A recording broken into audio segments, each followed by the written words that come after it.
This is Travelcaster. This is Travelcaster. This is Travelcaster. This is Travelcaster. The travel pod that takes you there. In the last episode, we visited the Dutch cities of Utrecht and very briefly Gouda to eat the beautiful cheese. But today we are going over the border to Belgium, to Mechelen, or Malines, depending on whether you speak Dutch or French, or indeed German, which are the three official languages of the country. Nestled halfway between Brussels and Antwerp, Mechelen is just a 20-minute train ride from either city, making it one of Belgium's best connected hubs. With direct rail links stretching to Leuven, Ghent, and even Paris, it's no wonder Mechelen became a railway pioneer. In fact, back in 1835, Belgium's very first passenger train steamed out of Brussels and arrived here. And don't worry if trains aren't your thing. There's plenty more to discover and enjoy.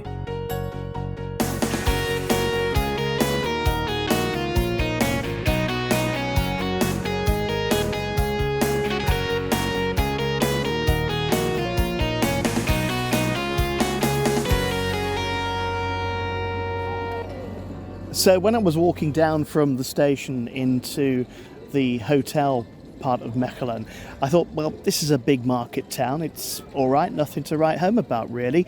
But then you come over the canal and into the old town and here to the Grote Markt, the big marketplace which many Belgian towns and cities have. But this is certainly an impressive sight because before me is the city hall dating back to the 14th century. It has this enormous Gothic gabled facade to it stretching into the sky and two turrets as well which form what was part of the cloth hall back in the day.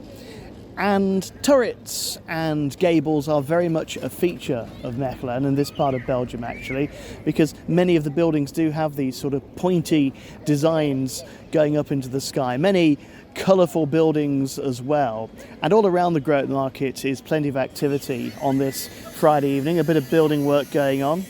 That seems to be a feature of this trip so far. Loads and loads of bicycles and parents with children taking a stroll in the early evening. And tonight could get a bit spooky because we're recording this on Halloween, so we'll find out what happens later maybe.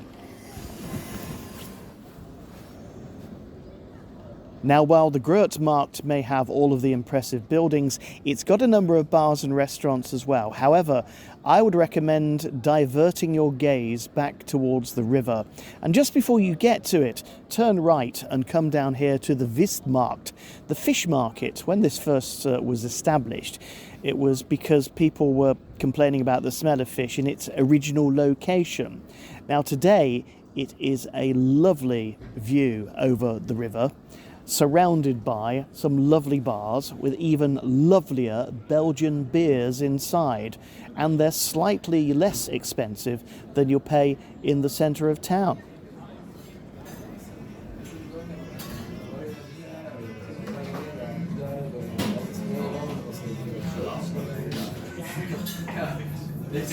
In the summertime you can sip a brew while overlooking the river, although on a cold October night it's nice to get inside the warmth of places like this. The Angerjurte Bar, a historical building with a gabled roof, like lots of them around here, and a warm and cosy atmosphere. The service is pretty good too.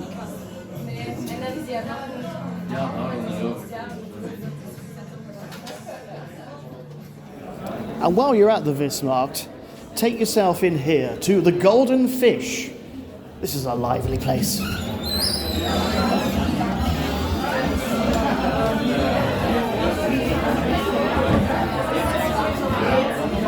Now, picture the scene. It's 1981 and this 19th century building is falling apart. That's until interior architect Yves Wickermans comes along and decides to restore it. He's uncovered the pillars in the middle of this elegant hall and other architectural features. And today, on a Friday night, it's arguably Mechelen's liveliest and most diverse bar.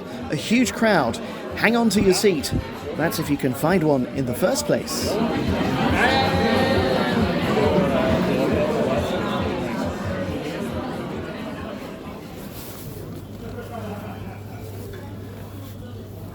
Well, the rain hasn't dampened the spirits here in Mechelen because the Groot Market is open on Saturday for business and full of all kinds of amazing stalls. There's loads of fresh produce. There are waffles and coffee to be had. In fact, a lot of them are doing this thing where if you buy a coffee, you get a free waffle with it, so that's a good deal. There are flowers, there are clothes, all the kinds of things you'd expect from a weekend market. And I say, despite the rain, it's quite busy, quite bustling. This is Travelcaster. This is Travelcaster. This is Travelcaster. This is Travelcaster. What's that you say? You'd like more details of today's exciting location? Sure, we can do that. Click on travelcaster.blog for practical tips and exclusive insights into how to get here and what to do when you arrive. We're also on Instagram. Just search for TravelPod Kevin.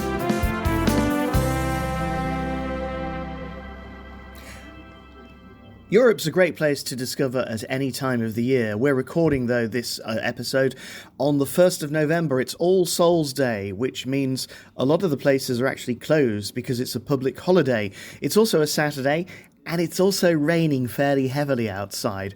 So we're going to have to concentrate today's activities indoors.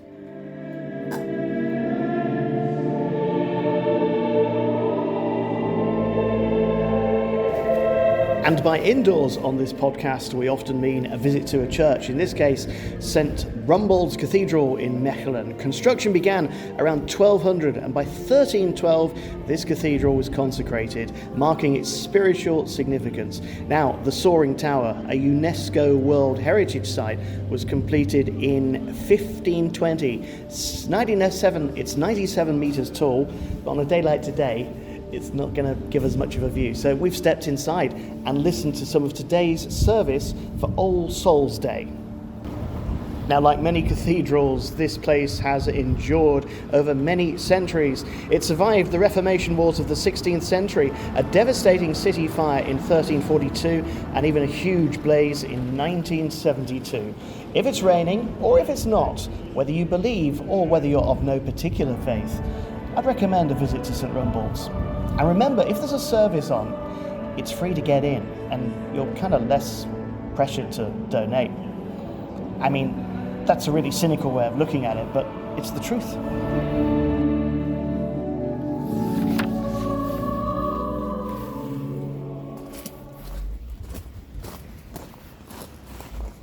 Now, about 15 minutes walk from the Groot Market, you will come here to this elegant building. It's the Hof van Boesleden, the home of Hieronymus van Boesleden, who moved here in 1507. It's an elegant palace which today houses a museum of many treasures. But you don't have to pay to get into the museum if you just want to walk around here, the gardens, which on a damp day like today are a little bit of a squib, but they're elegant nevertheless, and there are many examples and shapes and references to things that are in the museum, including an ostrich which was gifted to Van Boesleden by somebody from Portugal. They'd never seen ostriches before in this part of Europe, but they had then. And Hieronymus, it turns out, got on rather well around here, not least because he was the nephew of Queen Margaret of Austria, who ruled this entire area, of course, as part of the vast Austro-Hungarian Empire at the time. So he was fairly well off, and she lived just around the corner. You can learn a lot from this garden with a brief stroll around it, and it won't cost you €1. You're listening to Travelcaster today, coming to you from the wet Belgian city of Mechelen. But this isn't the only place we've been. We thought you'd like to know that we've more than 50 episodes of the Travelcaster podcast on this very platform. Be sure to subscribe or head to travelcaster.blog, where you'll find an A to Z of locations for inspiring trips. Happy browsing!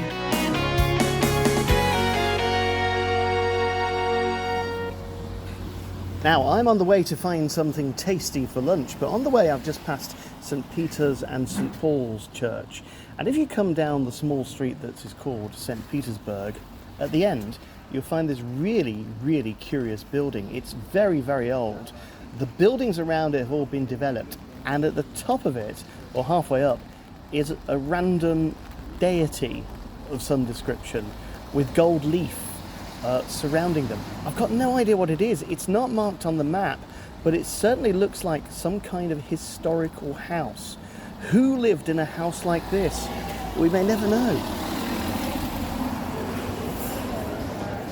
Veronique Schmolders and Kevin Goose are probably names that you're not familiar with, but they were absolutely instrumental in transforming the place I'm sitting in now. This is the Vleeshalle, a former meat market constructed in the 1800s. It's got a really distinctive, towering metal structure.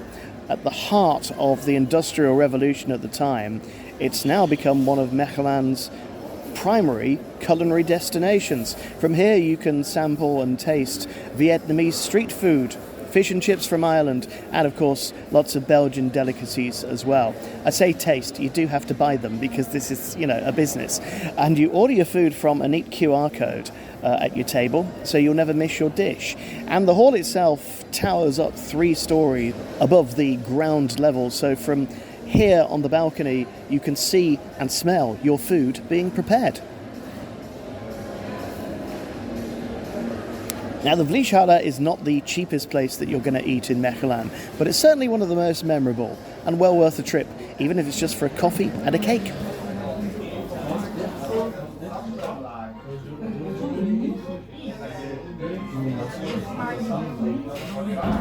Now, if the Goeden Vis is the epicenter of Mechelen's party life, then Den Stielen Geniette is the exact opposite. It is a laid-back craft beer pub just over the bridge back towards the railway station. On your left, you'll see it because of its twinkling fairy lights outside, and inside an extremely narrow bar which is filled with beautiful Belgian beers. There is a menu online if you want to check out what's on offer, but my tip is just to ask the attentive bartender, who will give you something of a surprise.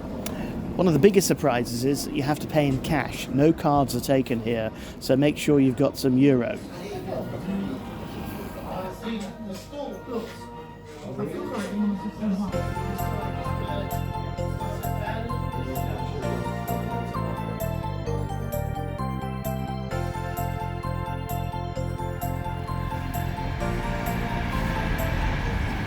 So today we're travelling from the northern Belgian city of Mechelen to the Grand Duchy of Luxembourg. Luxembourg City, to be precise. It's a larger country than you imagine, about 80 kilometres long, and to get there it's going to take about 5 hours in all.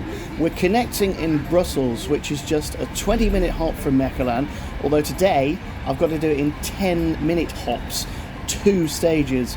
Once to Brussels Airport and the second to Brussels Nord. That's because it's a Sunday and the trains are running a bit funny. Also, I want to leave plenty of time when I get to Brussels to connect to the onward train for Luxembourg.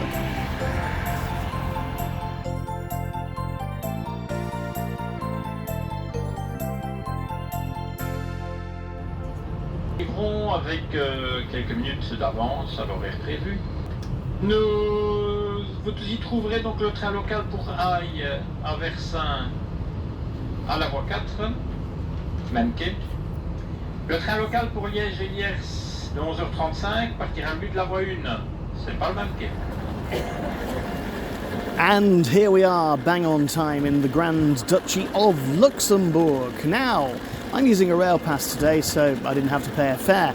But looking online, I noticed that you couldn't book a ticket or pay for a ticket further than Arlon, which is the final stop on the Belgium-Luxembourg border. And that is because all public transport is free of charge in Luxembourg itself.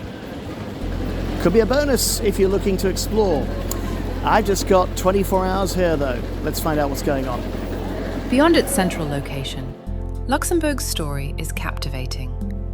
Founded in 963, when Count Siegfried built his fortress on the Bock promontory, the city grew into one of Europe's most strategic strongholds, earning the nickname Gibraltar of the North. Today, its blend of medieval fortifications, leafy promenades, and modern EU institutions makes Luxembourg City a crossroads of history and progress.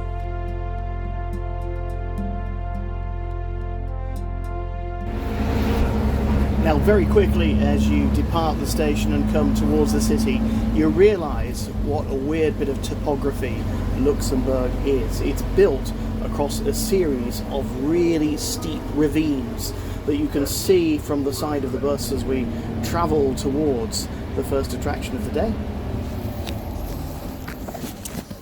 So 5 stops on the number 14 bus brings you here to the Bock Casemates, the main fortifications of Luxembourg City. They descend to a depth of 95 metres, 110 metres long, covering a surface area of over a square kilometre. And as you descend, you come through, first of all, the archaeological crypt, which today is full of visitors. And then you go down into what were the original dungeons of the castle. And at various points along the way, you can go up to the little ramparts and look out over the city, pose for a selfie, and get the view that you came here for. No wonder they call this attraction the Rock with a View. It's going to cost you €10 to get in. You can book in advance, or you can buy tickets at the door. Bear in mind though, the time slots are limited to 45 minutes at a time, so if you don't turn up at the correct time, you won't get in. Wear sturdy footwear too. Now, as I ascended from the caves, it all got a bit wet. In fact, it's absolutely tipping it down outside now. So I've taken the number 14 bus a further 2 stops to hear the Clausen Brewery, the big beer company to be precise, and it is Luxembourg's only microbrewery. Only one thing to do in weather like this, and that's to drink.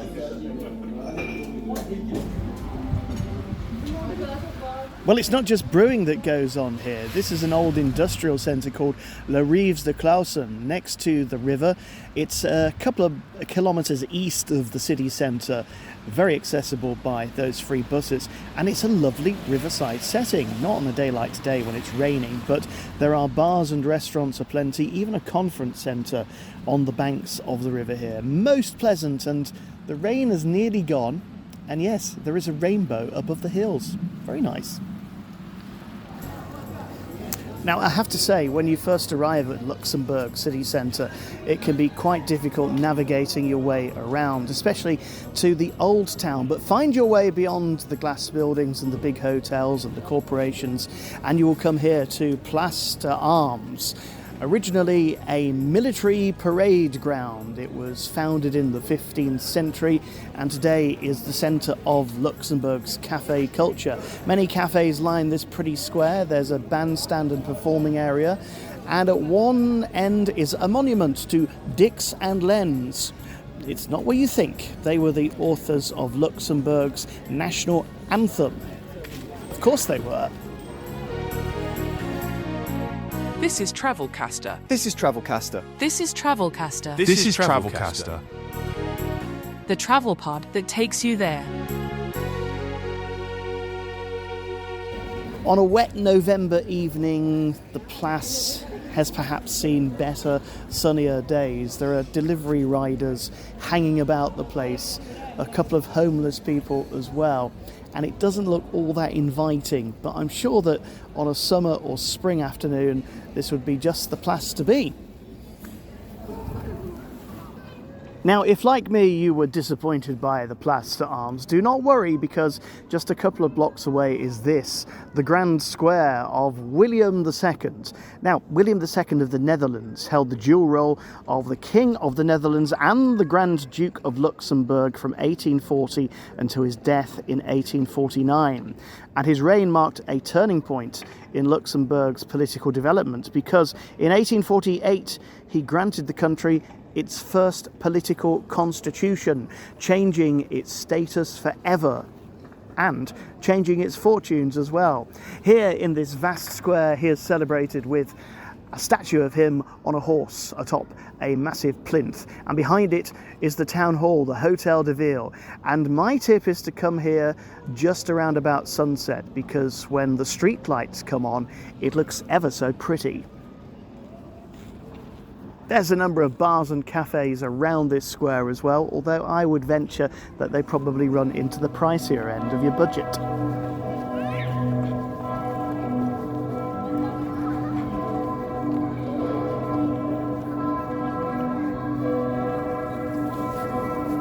The bells, appropriately, mark the Cathedral of Notre Dame. No, not that one, the one in Luxembourg City. It's closed for the evening now, otherwise I'd take a look inside.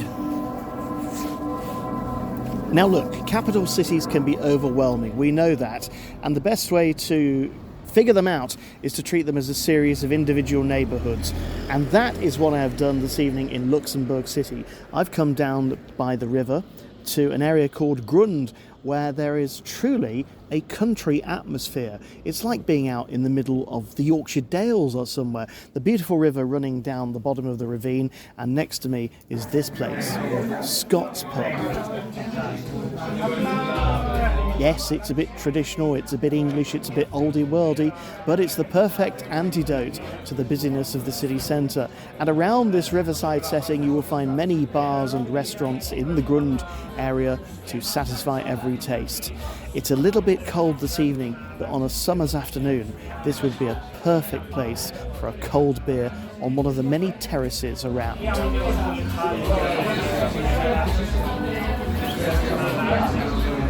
And Scott's wasn't the only place of interest, because a 10-minute walk in the opposite direction down by the river brought us back to where we started our culinary journey this afternoon at the big beer company, but not quite there, because just around the corner over the bridge by the river is the Pig, an Irish pub.